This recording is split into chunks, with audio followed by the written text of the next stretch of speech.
Good afternoon.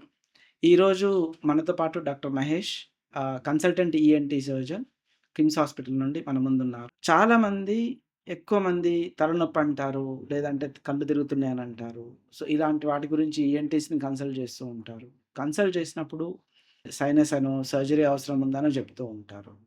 So, యాక్చువల్‌గా sinus ఏంటి? దానికి రిలేటెడ్‌గా సైన్స్ అండ్ సింప్టమ్స్ ఏముంటవి? దానికి నిజంగా సర్జరీ అవసరమా? సర్జరీ కాకుండా ఇంకా ఏమైనా మెడిసిన్ ఉంటదా? వీటి గురించి డీటెయిల్డ్ ఇన్ఫర్మేషన్ డాక్టర్ మహేష్ నుండి తెలుసుకుందాం. Hello sir. Good afternoon. Good afternoon. ఎలా ఉన్నారు సార్? బాగున్నాను. సార్ జనరల్‌గా చాలామంది పేషెంట్స్ మీరు చూస్తూ ఉంటారు. సో, బేసిక్‌గా ఇన్ఫర్మేషన్ కావాల్సిందేంటంటే సైనస్ రిలేటెడ్‌గా. అసలు సైనస్ అంటే ఏంటి? అసలు సైనస్ ఎవరెవరికి ఉంటది? దానివల్ల ప్రాబ్లమ్స్ ఏముంటాయి సార్?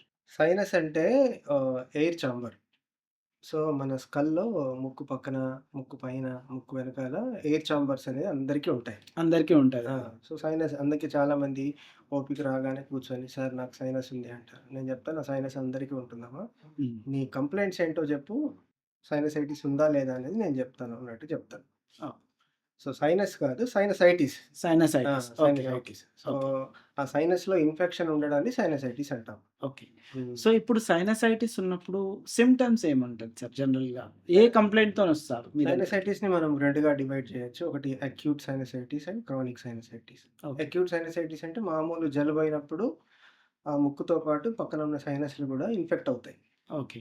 నార్మల్‌గా కోల్డ్ 5 డేసో, 7 డేసో ఉన్నప్పుడు అది గూడా ఉంటుంది. కోల్డ్ తగ్గిపోయినప్పుడు చాలా మందిలో మోర్ థాన్ 90%, 95% సైనసైటిస్ కూడా తగ్గిపోతుంది. So, okay. దీనికి ప్రత్యేకంగా సెపరేట్‌గా సైనసైటిస్‌కి ట్రీట్మెంట్ వాడాల్సిన అవసరం లేదు. మామూలు జలుబుకు మీరేదైతే వాడతారో ఓకే. అది వాడుకోవాలి. ఓకే. అక్యూట్ సైనసైటిస్ అంటున్నారు. హ్మ్. సో, అక్యూట్ సైనసైటిస్ అనేది మీరు మెడిసిన్స్‌తోని తగ్గుతదని అంటున్నారు. చాలా వరకు. చాలా స్పెసిఫిక్‌గా వరకు. ఇన్ని డేస్ ఉంటుంది అనేదేమైనా ఉంటుందా సార్?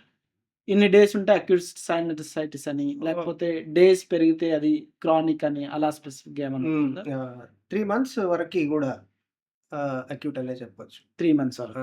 సో, క్రానిక్ సైనసైటిస్‌కి సింప్టమ్స్ ఏముంటది సార్? సో, క్రానిక్ సైనసైటిస్ అయినా, అక్యూట్ సైనసైటిస్ అయినా సింప్టమ్స్ మాత్రం ఆల్‌మోస్ట్ సేమే. Same. Nose blockage, yellowish green discharge from nose.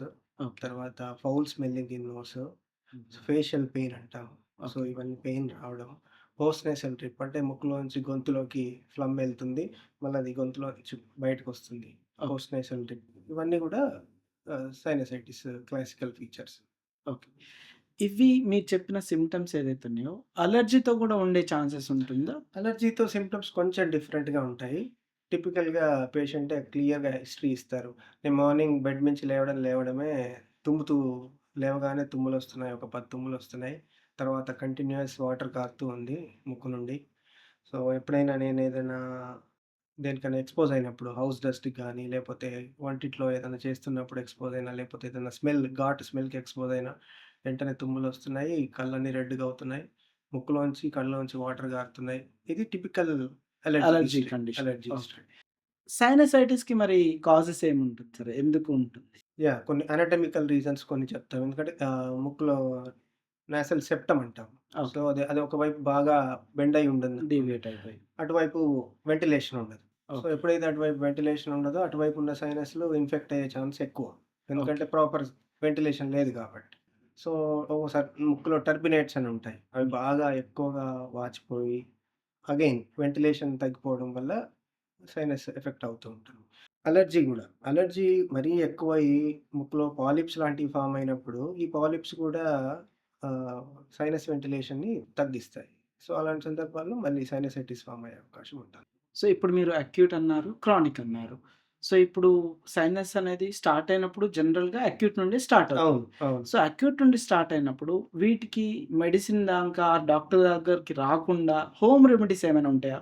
Home remedies అంటే ఎప్పుడైతే నోస్ బ్లాక్ అయింది, వాటరీ డిశ్చార్జ్ ఒస్తుంది అంటే అది వైరల్. వైరల్. సో, వైరల్‌కి సింప్టమాటిక్ ట్రీట్మెంటే చెప్తాం. ఓకే. ఫీవర్ ఉంటే పారాసిటమాల్ తీసుకోండి. ఆహ్, రన్నింగ్ నోస్ ఉంటే యాంటీహిస్టమిన్ తీసుకోండి. నోస్ బ్లాక్ ఉంటే డ్రాప్స్ తీసుకోండి అని చెప్తాం. But once yellowish green discharge వస్తుంది అంటే that is indicates bacterial infection. So, okay. అలాంటి సందర్భంలో డాక్టర్‌ని కలిసి ప్రాపర్ యాంటీబయాటిక్ వాడడం చాలా యూజ్‌ఫుల్. ఇప్పుడు కొంతమంది స్టీమ్ తీసుకుంటే యూజ్ ఉంటుందా? లేకపోతే వేడి ఫుడ్ తీసుకుంటే స్టీమ్‌తో యూజ్ ఉంటదండి. స్టీమ్‌తో అడ్వాంటేజ్ ఏంటంటే సెక్రీషన్స్ అన్నీ పల్చగా అయ్యి ఈజీగా డ్రైన్ అవుతాయి. ట్రైన్ అవుతుంది. ఓకే. దానివల్ల బెటర్ అయ్యే ఛాన్స్ బెటర్ ఉంటుంది. బెటర్ ఉంటుంది. ఫుడ్ రిలేటెడ్‌గా ఏమైనా అవాయిడ్ చేయొచ్చా? ఫుడ్ రిలేటెడ్ అందరిలో ఉండదు. కొంతమందికి స్పెసిఫిక్ ఫుడ్ అలర్జీస్ ఉంటాయి. సో మీరు నాకు చెప్తారు వాళ్ళు. నాకు మిల్క్ అలర్జీ ఉందండి. నాకు పీనట్ అలర్జీ ఉంది. వీట్ ఫ్లోర్ అలర్జీ ఉంది. వే ప్రోటీన్ అలర్జీ ఉంది. అవన్నీ చెప్తారు. సో, అలాంటి సందర్భాల్లో స్పెసిఫిక్‌గా వాళ్ళకి ఆల్రెడీ తెలిసి ఉంటుంది కాబట్టి వాళ్ళు డెఫినిట్‌గా అవాయిడ్ చేస్తూ ఉంటారు. సో వన్స్ ఇప్పుడు మీ దగ్గరకొచ్చిన తర్వాత ఇవి కంప్లెయింట్స్ అని చెప్పిన తర్వాత మీరెలా డయాగ్నోస్ చేస్తారు సార్? ఇది యాహ్! Sinusitis yeah! అక్యూటా, క్రానికా అనేది ఎలా డయాగ్నోస్ చేస్తారు? How proper do you history. Diagnose? First అయితే ప్రాపర్ హిస్టరీ. ఎన్ని డేస్ నుంచి ఉన్నాయి? ఏ సింప్టమ్ ఉంది? అని చూసిన తర్వాత మేము ఎగ్జామిన్ చేస్తాం nose. Okay. So, okay. Pus కనిపిస్తుందా? లేకపోతే ఓన్లీ మ్యూకాయిడ్ డిశ్చార్జ్ ఉందా? సో, దాన్ని బట్టి if it is only 3 days, 5 days, 7 days or 15 days. So, proper antibiotic ఇచ్చి నోస్ డ్రాప్స్ ప్రాపర్ యాంటీబయాటిక్ ఇచ్చి వాడమని చెప్తాం. ఒక 7 డేసో లేకపోతే 10 డేసో వాడిన తర్వాత మళ్ళీ రివ్యూ చేయమని చెప్తాం. సో మీరు లేదంటే ఈ హిస్టరీతోనే తెలుస్తుందా? లేదంటే డయాగ్నోస్టిక్‌గా ఏమైనా సీటీ స్కాన్‌లు లేదనంటే ఎంఆర్ఐ స్కాన్, ఎక్స్‌రేస్ ఏమైనా అవసరమా? అక్యూట్ కండిషన్‌లో అంటే డైరెక్ట్ ఫస్ట్ విజిట్‌లో సీటీ స్కాన్ అయితే జనరల్‌గా అడ్వైస్ చేయము. చేయకూడదు గూడా. ఓకే. అంటే మామూలుగా జలుబున్నప్పుడు ఎళ్లి సీటీ స్కాన్ తీస్తే ఎవరికైనా సరే అన్ మొత్తం సైనసైటిస్ ఉన్నట్టుగానే చూపిస్తది. సైనస్‌లో అంతా నిండిపోయినట్టుగానే చూపిస్తుంది. సో, నువ్వు ట్రీట్ చేసి ప్రాపర్‌గా యాంటీబయాటిక్స్, నోస్ డ్రాప్స్ అవన్నీ ఇచ్చి ఒక 7 డేసో లేకపోతే 2 వీక్సో వాడమని చెప్పి వాడిన తర్వాత నార్మల్‌గా ఉన్నప్పుడు తీయాలి సీటీ స్కాన్. సో నార్మల్‌గా ఉన్నప్పుడే సీటీ అవును. తీయాలి. అవును. సో ఇన్ఫెక్ట్ అయినప్పుడు తీయొద్దు. ఇన్ఫెక్ట్ అక్యూట్ కండిషన్స్‌లో తీయాలి. అక్యూట్ కండిషన్‌లో తీయొద్దు. కొన్ని ఎక్సెప్షన్స్ ఉంటాయి ఏ కండిషన్‌కైనా. సో, అక్యూట్ సైనసైటిస్ కూడా కొన్ని ఎక్సెప్షన్స్ ఉంటాయి. లైక్ ఇమ్యూనో కాంప్రమైజ్డ్ పేషెంట్స్ అంటాం. అంటే డయాబెటిస్ బాగా ఎక్కువుండి కంట్రోల్‌లో లేని వాళ్ళు, హ్మ్. ఆటో ఇమ్యూన్ డిసీజెస్ ఉన్నవాళ్ళు, లేదా అవయవ మార్పిడి ఆర్గాన్ ట్రాన్స్‌ప్లాంట్ ట్రాన్స్‌ప్లాంట్. వాళ్ళకి మాత్రం సో, సైనసైటిస్ లక్షణాలు ఏమాత్రం కొన్ని రోజుల నుంచి ఉన్నా గూడా వెంటనే డాక్టర్‌ని కలవమని చెప్తాం. ఎందుకంటే వాళ్ళు డిలే జేయడానికి ఉండదు. వాళ్ళ ఇమ్యూనిటీ లెవెల్స్ తక్కువుంటాయి ఆల్రెడీ కాబట్టి ఇన్ఫెక్షన్స్ ఐ నుండి బ్రెయిన్‌కి అట్లా స్ప్రెడ్ అయ్యే అవకాశం ఉంటుంది. ఓకే. సో మీరెప్పుడు సర్జరీ గురించి ఆలోచిస్తారు? సైనస్ ఆర్ సైనసైటిస్ సో, రిలేటెడ్‌గా? నేను యాంటీబయాటిక్స్ ఇచ్చాను. 2 వీక్స్ ఇచ్చాను. 3 వీక్స్ ఇచ్చాను. సింప్టమ్స్ సేమ్ అలాగే ఉంటున్నాయి. సో, నేను ఎండోస్కోపీ చేసినప్పుడు యెల్లోయిష్ థిక్ డిశ్చార్జ్ ఉంది. అసలు యాంటీబయాటిక్‌కి రెస్పాండే అవ్వట్లేదు. సింప్టమ్స్ కన్సిస్టెంట్‌గా ఉంటున్నాయి అన్నప్పుడు డెఫినిట్‌గా అప్పుడు సీటీ అడ్వైస్ చేసి ఇట్స్ ఎ సర్జికల్ కేస్ అని చెప్తాం. ఓకే. అప్పుడు సర్జరీ గురించి ఆ! ఆలోచిస్తారు. సో యూజువల్‌గా సర్జరీ గురించి ప్రాసెస్ గురించి ఏమైనా బ్రీఫ్‌గా చెప్తారా? లైక్ ఎన్ని రోజులు అడ్మిట్ అవ్వాలి ఇక్కడ పేషెంట్ హాస్పిటల్‌లో? ఎన్ని రోజులు ఉండాలి? సైనసైటిస్ కోసం చేసే సర్జరీని ఫంక్షనల్ ఎండోస్కోపిక్ సైనస్ సర్జరీ అంటారు. సో, దీంట్లో ఏం చేస్తాము అంటే మేము రకరకాల ఎండోస్కోప్స్, మైక్రో డిబ్రైడర్ ఇవన్నీ ఇన్‌స్ట్రుమెంట్స్ వాడి ఆ క్లోజ్ అయిపోయిన సైనస్ ఓపెనింగ్‌ని ఓపెన్ చేస్తాం. వైడెన్ చేస్తాం. ఓకే. వైడెన్ చేసి దాని లోపల ఉన్న పస్‌ని, ఎక్సెస్ పాలిపాయిడ్ టిష్యూని తీసేస్తాం అన్నమాట. ఓకే. సో, దీనికోసం హాస్పిటల్‌లో ఒక జనరల్‌గా అయితే 1 డే అడ్మిషన్. లేదా ఒక్కొక్కసారి మినిమల్ కేస్ అయితే డే కేర్ కూడా చేయొచ్చు. డే కేర్‌లో కూడా చేసుకోవచ్చు. ఓకే. పెయిన్ ఏమైనా ఉంటుందా సర్జరీ? జనరల్ అనస్థీషియా యూజువల్‌గా అండర్ జనరల్ అనస్థీషియాలోనే పోస్ట్ చేస్తాం. Surgery, after surgery after surgery it's not a very painful condition. Mild to moderate ఉంటుందండి. నోస్ ప్యాక్స్ ఎలా వాడతారు? నోస్ నోస్ ప్యాక్స్ ప్యాక్ గూడా జనరల్‌గా ఇప్పుడు సైనస్ ప్యాక్స్ అని చిన్నవి అబ్జార్బబుల్ ప్యాక్స్ వచ్చాయి. So, okay. అవే వాడతాము. ఓకే. సో, దాంతో బ్లీడింగ్ కంట్రోల్ లేదన్నప్పుడే కంప్లీట్ ప్యాక్ చేయడం అట్లా చేస్తాం. ఓకే. అదర్‌వైజ్ రెగ్యులర్‌గా కంప్లీట్ ప్యాక్ చేయడం అవసరం లేదు. అవసరం. నాసల్ సెప్టమ్ కరెక్షన్ చేస్తేనే జనరల్‌గా కంప్లీట్ ప్యాక్ అవసరం. ఓన్లీ సైనస్ సర్జరీకైతే కంప్లీట్ ప్యాక్ చేయడం అవసరం లేదు.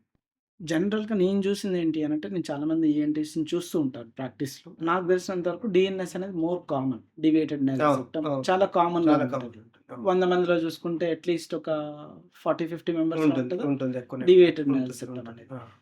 కొంతమంది ఈఎన్‌టీస్ వెళ్ళిన వెంటనే సర్జరీ చేయాలి, డీఎన్ఎస్ ఉంది అని అంటారు. హ్మ్. హ్మ్. యూజువల్‌గా ఎంత వరకు అది యూజ్‌ఫుల్‌గా ఉంటదంటారా? డీవియేటెడ్ నాసల్ సెప్టమ్ ఉండి పేషెంట్‌కు సిగ్నిఫికెంట్ సింప్టమ్స్ ఉంటేనే మనం సర్జరీ చేస్తే యూజ్‌ఫుల్ అండి. ఓకే. సో, ఎంతో కొంత బెండ్ చాలా మందిలో ఉంటుంది. అట్లా బెండ్ ఉంది. బట్ పేషెంట్‌కి సింప్టమ్స్ లేవు.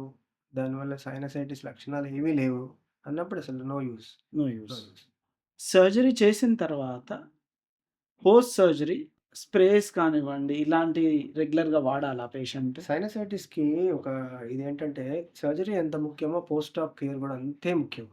హ్మ్. కారణం ఏంటంటే చేసేటప్పుడు మ్యూకోసా టచ్ అవ్వడము. సో, మ మైనర్ టిbial ట్రామా అవి ఇవి ఉంటాయి. So, post surgery almost every 5 డేస్‌కో, ఎవ్రీ 7 డేస్‌కో మేము తరోగా సక్షన్ క్లీన్ జేసి అందులో ఉన్న బ్లడ్ క్లాట్స్, డెబ్రీ అదంతా తీసేయాల్సి ఉంటుంది. అప్పుడే ఓకే. సైనస్‌కి వెంటిలేషన్ రీస్టోర్ అయ్యి ప్రాపర్‌గా వెంటిలేషను నోస్ పేటెంట్‌గా ఉంటుంది. సో, అందుకే సర్జరీ అయిన తర్వాత ప్రతి వారం ఒకసారి అట్లా ఒక 3, 4 వీక్స్ రమ్మంటాం. Okay. Post op care. Post op ఆ! కేర్. ఓకే. అట్లా అయితేనే లేదు అంటే మ్యూకోసా ఒకదానికొకటి టచ్ అయిపోయి సైనికే అని ఫార్మ్ అవుతాయి. సో, హ్మ్. వన్స్ సైనికే ఫార్మ్ అవుతే మన చేసిన ఇది గూడా ఉండదన్నట్టు. మళ్ళీ ఇబ్బందులు సైనస్ ఇబ్బందులు వచ్చే అవకాశం ఉంటుంది. ఇప్పుడు నేను ఒక దగ్గర చూసాను బెలూన్ సైనోప్లాస్టీ అని విన్నాను. హ్మ్. ఇప్పుడు మీరు చెప్పింది ఫెస్ ఒకటి. హ్మ్. బెలూన్ సైనోప్లాస్టీకి, ఫెస్‌కి మేజర్ డిఫరెన్స్ ఏంటి? మేజర్ డిఫరెన్స్ గాదు. అదొక ఎక్స్‌ట్రా టూల్. సైనస్ సర్జరీలోనే బెలూన్ అనేది ఒక ఎక్స్‌ట్రా టూల్. కొన్ని సందర్భాలుంటాయి. లైక్ ఫ్రాంటల్ సైనసైటిస్ అంటాం. ఫ్రాంటల్ సైనసైటిస్ అంటే ఇక్కడ మనకేంటంటే మామూలుగా వ్యూకి 90 డిగ్రీస్‌లో మేము వర్క్ జేయాల్సుంటుంది. ఓకే. సో, అలాంటి సందర్భంలో ఫ్రాంటల్ సైనస్ ఓపెనింగ్‌ని వైడెన్ జేయడానికి బెలూన్ చాలా యూజ్‌ఫుల్. ఓకే. అండ్ అడ్వాంటేజ్ కూడా. సైనస్ ఓపెనింగ్ ట్రామాటిక్‌గా వైడెన్ చేయొచ్చు. సో, అలాంటి ఫ్రాంటల్ సైనసైటిస్ కేసెస్‌లో బెలూన్ సైనోప్లాస్టీస్ వాడొచ్చు. అడ్వైజబుల్. అడ్వైజబుల్. మైగ్రేన్ హెడేక్‌కి, సైనస్‌కొచ్చే సైనస్ సైనసైటిస్‌తోనొచ్చే పెయిన్‌కి డిఫరెన్స్ ఏముంటుంది సార్? ఎలా డిఫరెన్షియేట్ జేయొచ్చు? సైనసైటిస్‌లో వచ్చే pain just heaviness. Facial heaviness అంటాం. ఓకే. కొంచెం బరువేసినట్టుగా ఉంది సార్ అని చెప్తుంటారు. హుహు. అండ్ మిగతా సింప్టమ్స్ ఉంటాయి. మిగతా సైనసైటిస్ సింప్టమ్స్ ఉంటాయి. మైగ్రేన్‌లో యూజువల్‌గా వన్ సైడ్ హెడేక్స్ ఉంటాయి. అండ్ చాలా సివియర్ ఎపిసోడిక్ ఉంటాయన్నమాట. ఓకే. అవి వచ్చినప్పుడు చాలా సివియర్‌గా ఉంటుంది. వాళ్ళు లైట్‌ని చూడలేరు. పెద్ద సౌండ్‌ని వినలేరు. సో, సైలెంట్‌గా, కామ్‌గా ఉండాలని అనుకుంటుంటారు. సో, అండ్ అది ఫ్యూ అవర్స్ అట్లా ఉంటుంటది. Few hours to half day అట్లా ఉంటది. అండ్ సైనసైటిస్ సర్జరీస్‌లో లేజర్ వాడతారా? లేదంటే జస్ట్ మార్కెటింగ్ టూల్.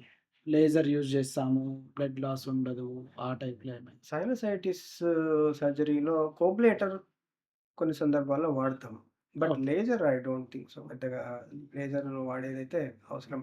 మైక్రో డిబ్రైడర్ వాడతాము, బెలూన్ వాడతాము, ఓకే. అవసరమైతే కోబ్లేటర్ వాడతాం. హ్మ్. But laser eye don't think so. Laser laser పెద్దగా వాడం. వాడరు. సైనస్ సర్జరీకైతే లేజర్ పెద్దగా వాడం. ఒకవేళ గనుక మీకే ఒకవేళ సైనసైటిస్ వస్తే మీ సర్జరీ ప్రిఫర్ చేస్తారా? తప్పకుండా. అంటే ఇప్పుడు నేననేది ప్రాపర్‌గా యాంటీబయాటిక్స్ వాడి, అన్నీ డీకంజెస్టెంట్ డ్రాప్స్ వాడి, నాసల్ డౌచింగ్ జేసి, అన్ని ప్రయత్నాలు జేసిన తర్వాత గూడా తగ్గకపోతే ఎవరమైనా సరే సర్జరీకెళ్ళాల్సిందే. అండ్ నేను విన్నదేంటి అనంటే, ఈఎన్‌టీ సర్జరీస్ మొత్తంలో జనరల్‌గా ఈఎన్‌టీ సర్జరీస్‌లో మాల్ ప్రాక్టీస్ జరిగేది మేజర్‌గా నోస్ మీదనే అంటారు. ఎంతవరకు కరెక్ట్ అది? మాల్ ప్రాక్టీస్ అనేది నేను పేష్ పర్సన్‌ని బట్టే ఉంటదండి అది. Mall individual. ప్రాక్టీస్ నువ్వు ఏ ఏ ఏ ఫీల్డ్‌లో లేదు మాల్ ప్రాక్టీస్. సో, ఆ పర్సన్‌ని బట్టి ఎవరు ఏ పర్సన్ జేస్తున్నాడో దాన్ని బట్టే ఉంటది. బట్ మేజర్‌గా ఏదైనా ప్రాబ్లమ్ ఇయర్ అంటే మేజర్‌గా అంత మాల్ ప్రాక్టీస్ ఉంటదా లేదా అని డౌట్. బట్ అట్లా ఏం లేదు. నోస్ రిలేటెడ్‌గా చేసేవాడు ఎక్కడైనా జేస్తాడు. చేయనివాడు ఏ ఫీల్డ్‌లో చేయడు. ఏ ఫీల్డ్‌లో మీరేమనుకుంటున్నారు సార్? మాల్ ప్రాక్టీస్ ఈఎన్‌టీ సెక్టార్‌లో ఉంటుందా? ఉండదా? ఉంటదండి. లేదని నేనేం జెప్పను ఉంటుంది. అన్ని ఫీల్డ్‌లో ఉంది. దీంట్లో గూడా ఉంటుంది. ఉంటుంది. లేదని నేనేం చెప్పను ఉంటుంది. ఇంకా ఏమైనా మేము తెలుసుకోవాల్సిందేమైనా ఉందా sir? Sinusitis related information mostly అన్నీ కవర్ అయ్యాయి. మొత్తం ఆల్‌మోస్ట్ కవర్డ్.